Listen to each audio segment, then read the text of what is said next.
Phantom of 1947. Bitter cold came roaring into Wilton, Arkansas in January 1947. The Louisiana State University Tigers and the University of Arkansas Razorbacks had survived the Cotton Bowl. Neither team was able to exceed the temperature, and the game ended as it began, 0-0. I don't remember the game on the radio, but I do remember the replays of it, performed by my brothers, Jay and Wesley. They had become experts at imitating the voices and the sounds which accompanied any radio program. Their specialty was sporting events. Jay would do the play-by-play, and Wesley would fill in with crowd noises as the moments required. As I grew older, I discovered my brother's talent for broadcasting was not limited to sporting events. Oh, they were great in their day, though. I still credit them for my historical awareness, however warped, of the early greats of sports. How else would I have known about the big stars of the 40s except through their radio ramblings? Their names alone spark the memory of those days long past. Jersey Joe Walcott, Sammy Baugh, Red Grange, Phil Rizzuto, Stan the Man Musial. Somewhere during those practiced radio routines, a very disturbing newsflash changed the flavor of things. Someone was murdered in a nearby community. Soon it became apparent that a crazy person, a fiend, a phantom, was on the loose as more bodies turned up in and around Texarkana, Arkansas, barely 20 miles away. With sadism worthy of an elder brother whose bluff had long ago been established, these frightening real happenings were regularly incorporated in the semi-nightly radio renderings. Even though we could expect it to happen, we never knew when, and that it was enough to keep our attention. Now, the broadcast would usually begin at bedtime with an oldie from the past.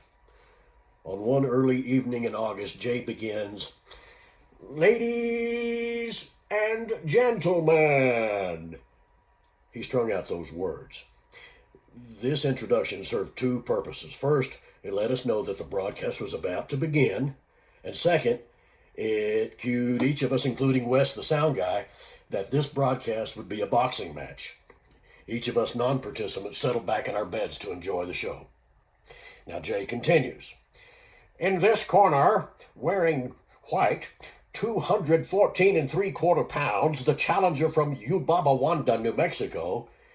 If Jay didn't know the facts, he made it up as he went along. Prematurely, Wes drowns out the announcer with his first crowd roar. A noise somewhere between radio static and Grandpa Athey's morning throat-clearing exercises.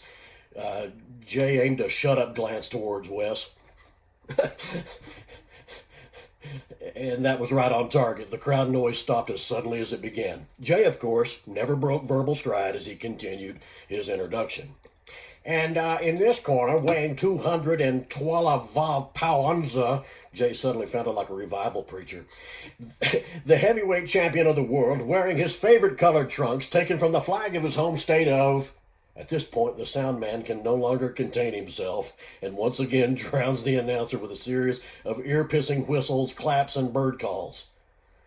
It was just as well, because Jay had momentarily forgotten the name of the champ and was stalling until the memory returned Providence prevailed.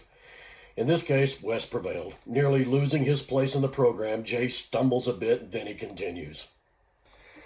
"Well, the referee has given the fighters their instructions on the rules of tonight's bout, and they are now returning to their respective corners. The champ," Jay shies away from the name, still having memory trouble, "seems unusually tight tonight, wouldn't you say so, Wes?"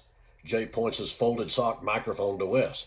Wes is suddenly silent. He never actually had to talk during these broadcasts. As Wes stammers to answer the question that he has already forgotten, Jay has a moment to devise a scheme to further deviate from the script. Jay retrieves the microphone back from Wes, who is now babbling like a stone-bottom brook in unintelligible monosyllables.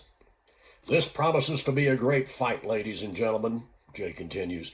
"Just seconds before the bell for round one of this great fight, the combatants face each other now from across the ring. The bell should be ringing any second now."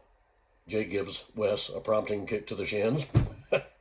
Wes squawks with his displeasure, but instantly takes his cue and bangs the iron bedstead with a butt of his bean flip. Ding, ding, ding. The fight begins. The champ finds the challenger quickly with a flurry of punches. It's an uppercut, a jab, a haymaker, a right cross. Jay quickly exhausts his entire supply of fight jargon in the opening seconds. We all get overly excited as if there was a real fight going on, and it's happening right there in front of us. Wes is beside himself, trying to make the sound effects as vivid and consequential as Jay's commentary. Suddenly, without warning, Jay changes his voice to that of a news reporter and scares us all with one word: Flash! We interrupt this program to bring you an update on a story just unfolding in the little southwest town of Wilton, Arkansas. Population 286. Hearing your own hometown mentioned on a national radio broadcast is heavy stuff. Never mind for the moment that it is all make-believe. Jay had our attention.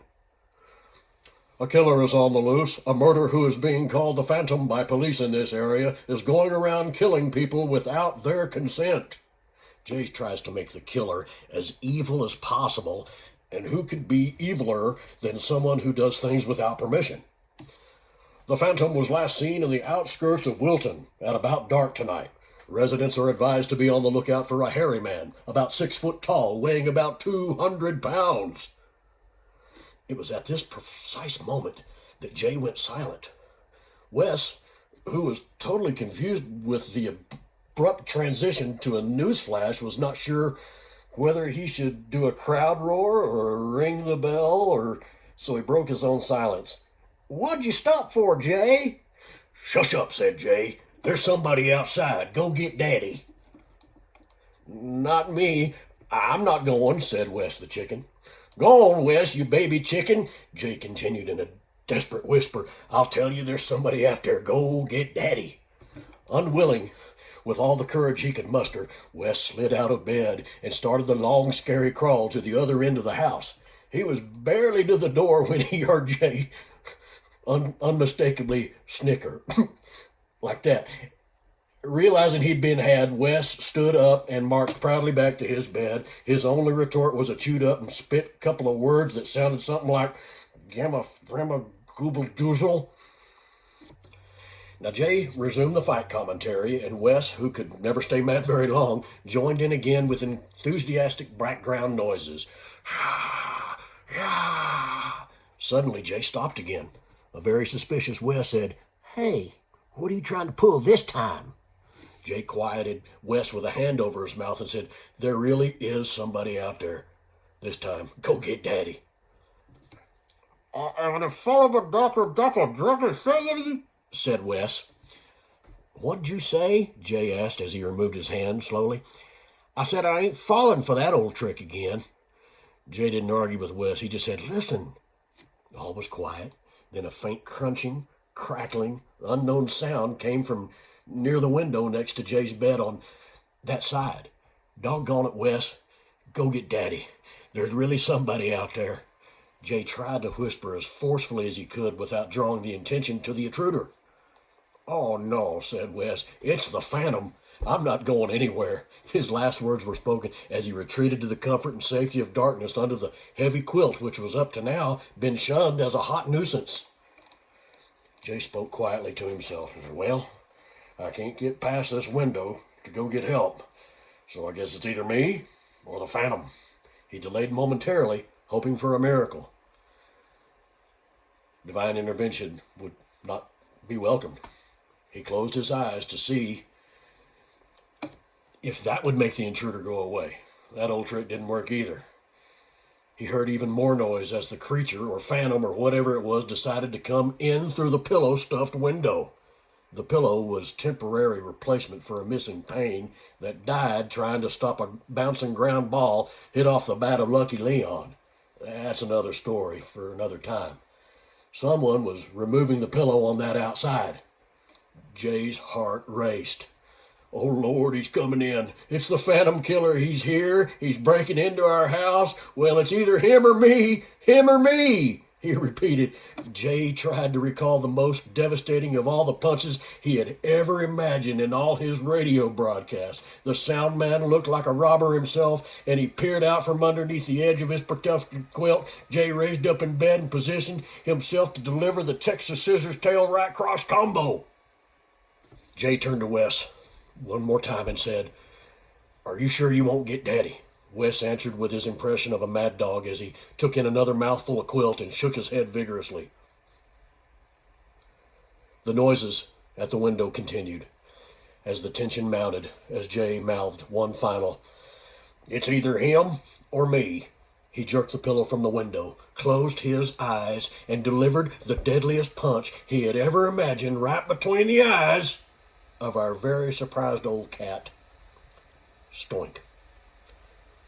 The radio broadcast for that night ended in nervous relief for all except for one head announcer who was nursing a wounded pride and a shredded right hand. Stoink never heard the term fair fight, let alone the Marquis de Queensberry. The Phantom of 1947.